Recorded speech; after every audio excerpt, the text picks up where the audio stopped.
첫 번째 시즌은 이제 2회만 남겨두고 있습니다. 시청자 입장에서는 아쉬울 수밖에 없는 시간입니다. 하지만 시즌 제로 준비 중이라는 점에서 빨리 다음 시즌이 공개되기를 바랄 뿐입니다. 이런 상황에 이민호 서사가 이제 시작된다는 것은 어떤 의미일까요? 파친코는 선자의 연대기를 통해 한국의 근현대사와 이주의 역사를 흥미롭게 풀어내고 있는 중입니다. 당연하게도 선자의 이야기가 핵심이 될 수밖에 없었고 한수는 그저 스쳐가는 존재처럼 다뤄진 것도 사실입니다.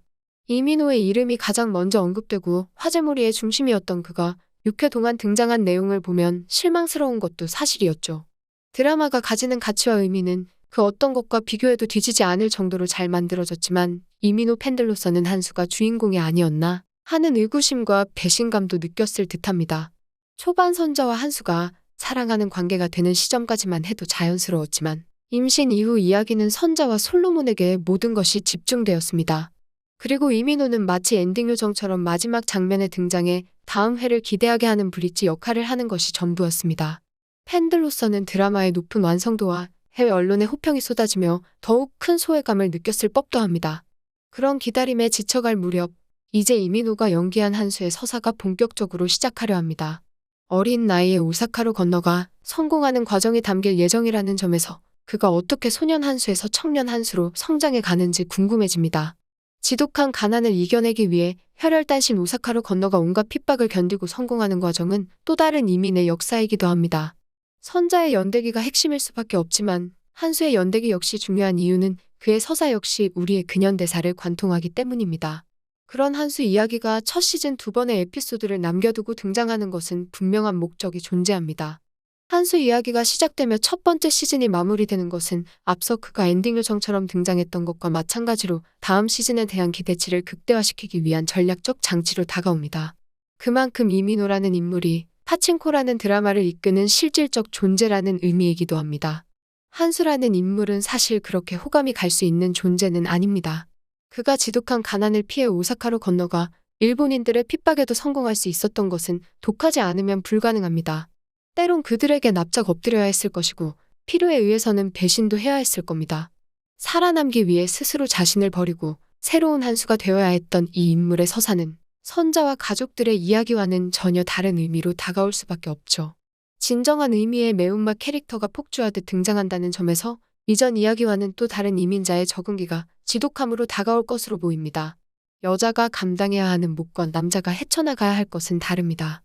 보다 거칠고 지독한 현실이 노출될 수밖에 없다는 점에서 섬세했던 선자의 이야기와 차별성이 있을 것으로 기대됩니다. 혈기왕성한 청년이 나라를 빼앗아간 적국인 일본에 들어가 성공하는 과정은 결코 쉬울 수 없습니다. 6회 마지막에 등장했던 아내의 경우 일본인이라는 점을 생각해보면 한수의 성공을 엿보게 합니다. 당시 침략국 여성이 침략을 당한 국가의 남자와 결혼한다는 것은 이례적일 수밖에 없습니다. 지금도 자인이치와 결혼을 꺼리는 이들도 존재하는데 20년대 조선에서 건너온 남자와 결혼할 정도였다면 한수의 성공은 대단하다고 볼 수밖에 없습니다. 사업상 이득을 위해 한수가 결혼했다는 이야기를 참고해보면 그에게 진정 사랑한 존재는 선자가 유일하다고 볼 수밖에 없습니다. 오직 자신의 성공을 위해 결혼도 이용할 정도로 한수는 성공을 위해서는 뭐든 하는 존재입니다. 임신한 선자에게 결혼할 수 없다며 첩으로 살기 원하는 장면에서 한수의 악랄함이 등장하기도 했습니다. 그 악랄함은 그가 성공할 수 있는 원천이기도 했다는 점에서 그가 어떻게 망가지며 강해질 수 있었는지 그의 이야기가 궁금하기만 합니다. 가장 낮은 곳에서 일본인들의 억압과 탄압을 이겨내고 오직 자신의 힘으로 강자가 된 한수의 이야기 역시 우리의 이야기이기도 합니다. 수많은 이민자들 속에서 성공한 이의 이야기 역시 존재하기 마련이라는 점에서 한수의 삶 역시 중요하죠. 한수가 오사카만이 아니라 미국까지도 가봤다는 이야기가 등장한 만큼 그가 후대의 악당이라고 표현될 정도로 악착같이 돈을 벌어 거부가 되었던 이야기는 선자 이야기와는 결이 다른 흥미로 다가옵니다. 선자와 한수만이 아니라 다양한 인물들마다 가지고 있는 서사를 흥미롭게 잘 풀어낸 파친코는 철저한 고증으로 완성도를 높였습니다. 역사적 사실만이 아니라 당시 시대상을 그대로 재현하기 위해 전문가들의 조언으로 옷감의 상태까지 다르게 만들었다고 합니다. 현재 사투리와 다른 당시의 사투리까지 완벽하게 고증하고 재현한 제작진들의 노고는 완성된 작품을 통해 잘 드러나고 있습니다. 물론 이런 모든 것을 완벽하게 연기한 배우들의 힘 역시 걸작이 된 이유입니다. 20년대와 80년대 말에 조선과 일본, 미국을 완벽하게 구현한 것도 파친코를 더욱 매력적으로 만들었습니다.